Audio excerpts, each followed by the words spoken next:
We had two young men, black men, Kyren Lacy and Marshawn Kneeland.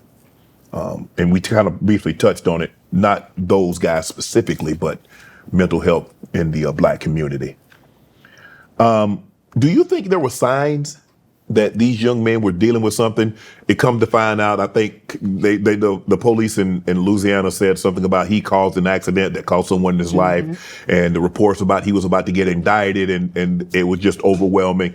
Kneeland just had scored his first touchdown on the Monday night game, and then all of a sudden his girlfriend is calling frantically saying he's going to end it. He's going to end it.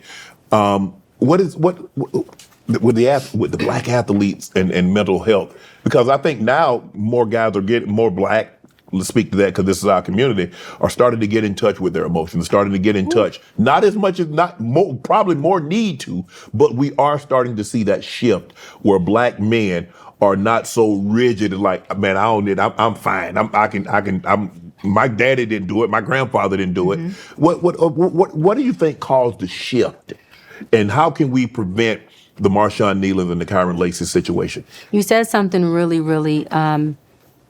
primal. You said that back in the day, black men would just pretty much shove their emotions down, right? And they would not allow them to come up. So they didn't have to see them or face them, which means they didn't have to feel them. Right. The suicide rate was way lower then. The suicide rate is high now because you just said black men are getting more in contact with what? Their emotions. That emotion that's tied to trauma. That emotion that is tied to pain. And when that comes up, they have to feel it and they have to face it. And when there's no place to dump it or place it, then they eat it. And it internalizes. Anything that we internalize at some point is going to externalize in some form of action, whether it's them ending up in jail because they beat the shit out of somebody, domestic violence, which is a big one in sports, especially NFL, or suicide, unfortunately, right? Or deep depression. And so I think that what needs to happen is what I am so honored to be able to provide, like I said, with the Steelers and the Browns, with the players, a safe space where I am allowing them to not just feel what they feel, but externalize it. And I'm holding space for that. And I'm helping them feel it and understand what those emotions are, and also teaching them what to do with those emotions. For example, there's one of the young players has some emotions around his family using him, and there's some addiction involved and different stuff, right, within his parents. And he has a lot of emotions behind that about him being used, but he also has emotions behind him saying no because guilt comes in, right? Because there's a sense of, in the black community, entitlement. Yes. I'm supposed to take care of my family no matter, even if they didn't help me or do for me. You know, otherwise I'm looked at as what?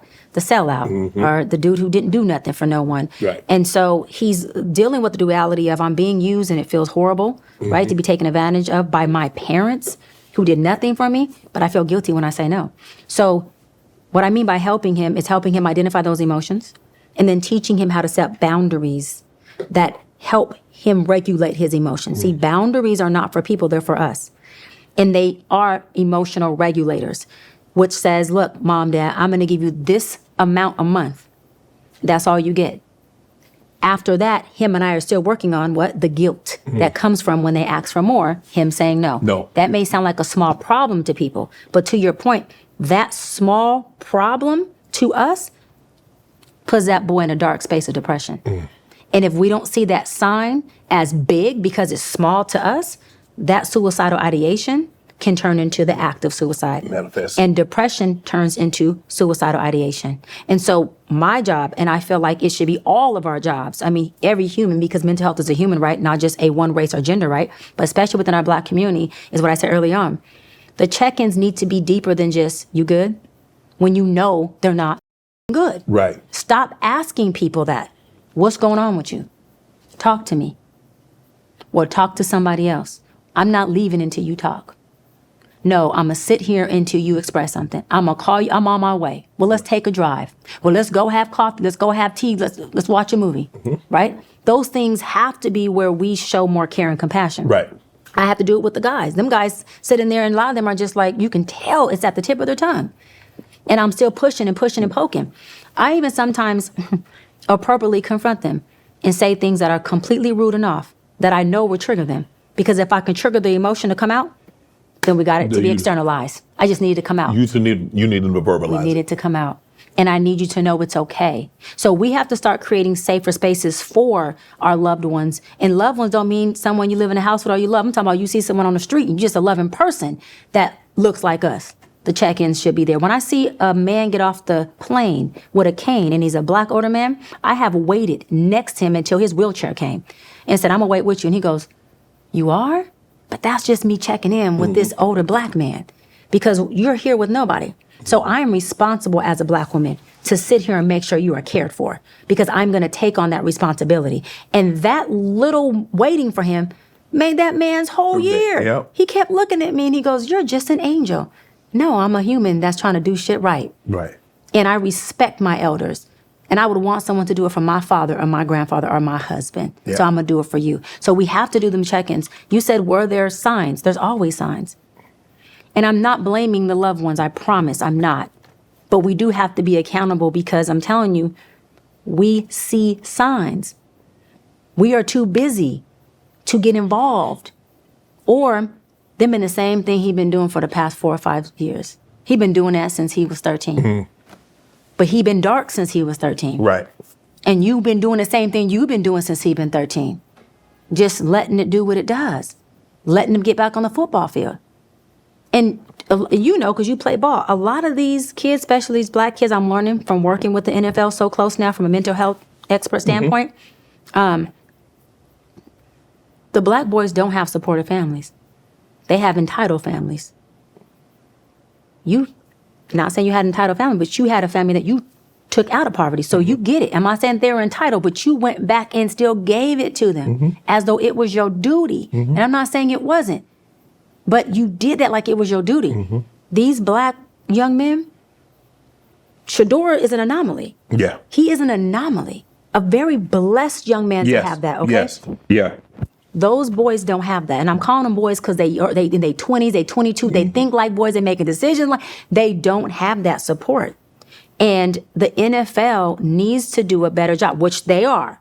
Thank you for having me be a part of your doing better job with mental health, of having the me's in there, and the ones that look like me in there to help these young men. Because, see, I represent more than just Dr. Bryant to them. I'm black and I'm woman. I represent their mama who they never had. I represent their mama who using them right now. I represent sometimes the mama who abused them. I represent the mother who they despise, who they are resistant toward. And when they get a different experience of me being a black woman, it changes everything in them. And the way I'm able to love on them, the way I'm able to pour into them and not judge, but hold space for them is what they need. If you would have seen their reaction, let me tell you this. The session was so vulnerable, Shannon, that the director had to stop them and say, Doc, gotta go. I didn't. I would have stayed out. I love what I do. But some of the dudes was getting out their chair and walking out. Like, not walking the door, but get up like, yo, I just did. One guy walked up and said, yo, this is not her talking. This is spirit talking. Like as though it took him to church. That showed how his spirit was moved in that session. Those young men not only need it, but they deserve it at the level that they are playing in that league. And the fact that the league is starting to care more, or at least the staff that's working for the league is saying, yo, I'm working close, especially the player development directors. Those are the ones. Yep. You know, shout out to Ron and DY. Them dudes are changing lives in there. And they're working next to these players. And they're seeing the hardships of these players. They're knowing when someone's grieving because their mom just died. Right. And they coming in there, and all they can do is perform because football is performative. Yep. It's performative. And then you got family who wants you to perform too with your money. So that's how you end up breeding men like you, who's just performative and transactional and ain't got no space for the heart.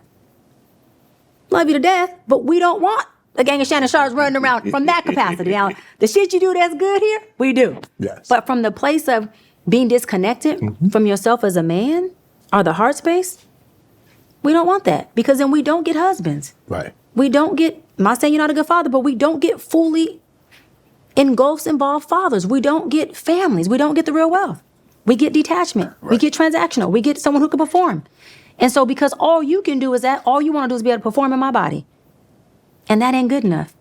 And now what I love about our sisters are, we saying we not going to settle for that. Right. So y'all got to come better, which is, I believe, also what has caused y'all to have to become more vulnerable and get in contact with your emotions. Because we are now holding y'all to a higher standard and saying that although we love and go have y'all back, we need more than just performance from you. We need more than just y'all taking care of us and paying the bills. We need you present. We need your pain. We need your trauma. And we are strong enough and big enough Black women to hold space, facilitate them like we've been doing this entire time. And we will continue to do it. And y'all have to just allow us to do it. But I can say this. The emotions that these Black men are now coming in contact with and not having a place to dump it is causing depression. Because what do you do with emotions that you don't understand and that you didn't see your father process? He didn't show you how to process them because, to your point, he shoved them. Right. But you feeling them. And so even if you went to him, what does he tell you? Suck that shit up. Or, I just kept it pushing, son. That's what you did. Work, son. Work. Yep. Catch a ball. Just slide through, stick and move, son. Don't commit. It's safe in the transactional world. It's not safe over there, son. Because if you don't tell him that, he's still gonna see it. So it's learned behavior either way. That wasn't always the case. It was not always the case. We grew up, I'm old enough and grew up in an environment where you weren't allowed to cry if you were a man because that was a sign of weakness. When did you think this shift happened where Black men were comfortable coming to sit down and talk to a Dr. Bryant, or they were willing to go seek counseling? What, this is what I'm thinking. This is what I'm feeling. I'm not okay. And I'm big enough. I'm man enough. I love that. I'm not prideful enough to say, on. Doc, I need to talk to somebody because I got these thoughts going on inside and I don't know how much longer I can fight them. So as much as most people hate social media, I believe that that is one of the positive impacts social media has had, is folks being able to see other folks that look like them, Black men being able to see other Black men, Black boys seeing Black men on social media that look like them expressing themselves, having mental health breakdowns on social media, showing the results of therapy, the results of not getting therapy. We've had Black folks on social media commit suicide. We've had clips of that.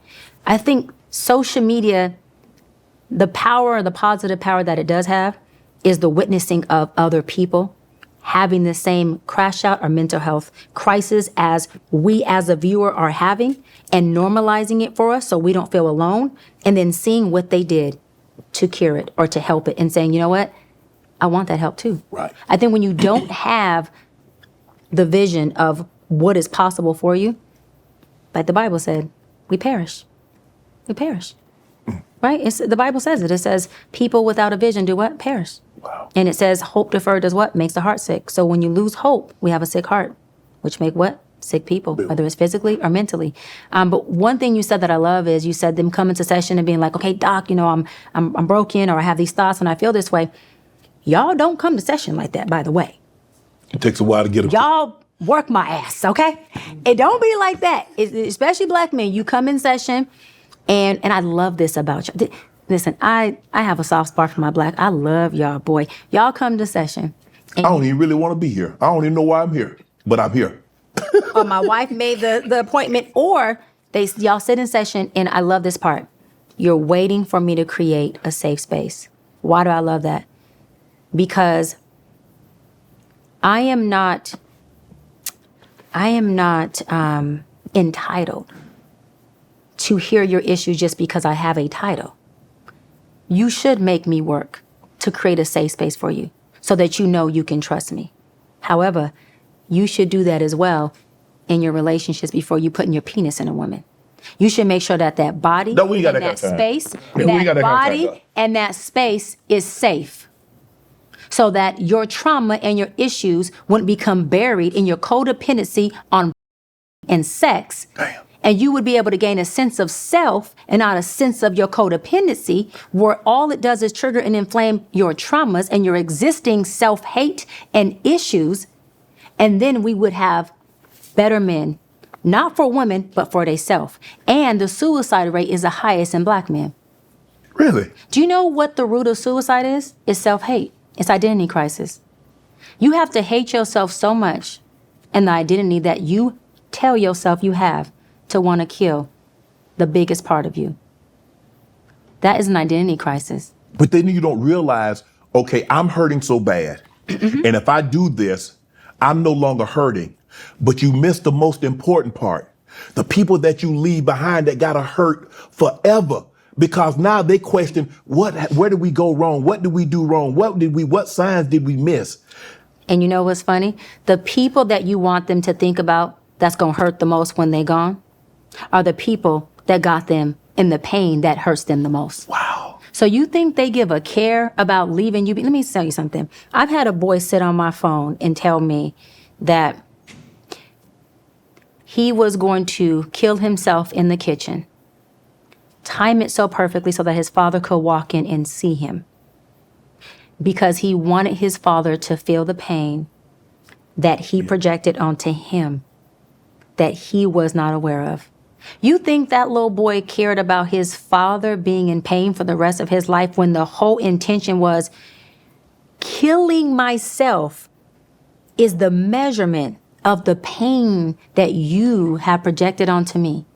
That So I you ain't want you to feel his addressed, pain. you ain't said nothing about it. You going about your daily life.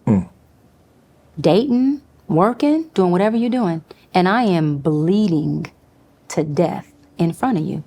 In front of you. I had to sit on the phone with that boy for hours and hours. He's now doing well. Suicide ideations are gone. Him and his father have the most amazing relationship. Wow. And his father always says, I am forever, ever indebted to you. I'm like, no, you're not. Yeah. Right? But I said that to say, that's not how a person who is in excruciating pain to the point where they want to kill themselves is at. They don't think like it. They're not thinking like that. But also, there's an accountability piece to the people who are around them. It's not good enough, Shannon, for me to ask you, baby, you okay? Let me tell you something. I have two brothers, both younger. If I ask our baby brother, his name is Shane, he's a baby of all of us. If I call his phone, if I call his phone and he don't answer too many times, you can ask my best friend and assistant who's in here, Shannon. I'll pull up and lay on that horn, knock on that door, come in the house. Because, bro, what is up? What is going on? And there has been times where that was needed. And he didn't want to say what was going on. He was raised to be that man that you said. That if a bill is short, he's not going to ask. If he's feeling some type of way, he's not going to speak. But when he walks in the house, I can tell when his mood's off. Because I pay enough attention to that boy. Because I love him. And as folks who love our folks, we have to pay more attention than just, Shannon said he was good. We caught up in our own self. We ain't got time to be thinking about all that. But if I noticed you weren't good, that's the only reason why I asked you. Right. And you said you was. Why did I take that as okay? Why didn't I say, no, you're not? No, because you asked that question for a reason. Or you got some people who ask it for the okay, which is an egocentric approach, just to say. Well, I asked him and he said he was okay. I done my part. So ask me when you really care. Don't ask me how I'm doing if you really don't care. Because if I'm not doing well and I told you I wasn't and all you was asking to say you did your part, right, how was you going to provide resources? How were you going to be someone who can help me with this impairment? So what I want to say, honestly, to everyone within our community, this is just real. The whole "what's up, dog, you good?" needs to be a real, but are you good? Well, I ask you that because I know you're not. So what's up? Want to join Club Shay? Become an official member by hitting that subscribe button, where you never know who's going to be joining us for drinks and conversation. Don't be late to the party because you know we like to do something before two something.